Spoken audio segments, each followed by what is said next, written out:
2 سال پیش در دانشگاه پروان از حدود 800 دانشجو پول سند تحصیلیشان گردآوری می شود. از این میان برای 400 دانش آموخته سند توزیع می شود، اما در حدود 500,000 افغانی حیف و میل می شود. با حیف و میل شدن این پولها صدها دانش آموخته این دانشگاه نتوانستند که سند به دست آورند.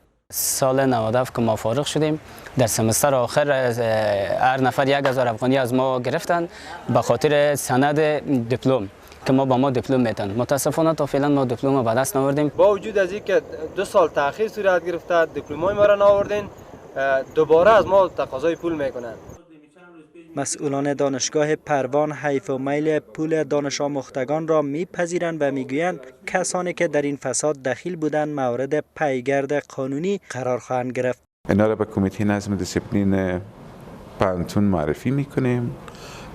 کمیته نظم دیسیپلین ما معرفی از پانتون ما تصمیم بگیرن که در مقابل از اینا چی بکنن. دانشکده اقتصاد است، دانشکده کامپیوتر ساینس است و دانشکده حقوق است که اینا کدام برگه کدام سندی در معاونت محصلان نیست. بر بنیاد راهکار وزارت تحصیلات عالی باید پول گواهینامه لیسانس به بانک واریز شود، اما همکنون از میان 8 دانشکده دانشگاه پروان 4 دانشکده آدرس بانکی ندارد.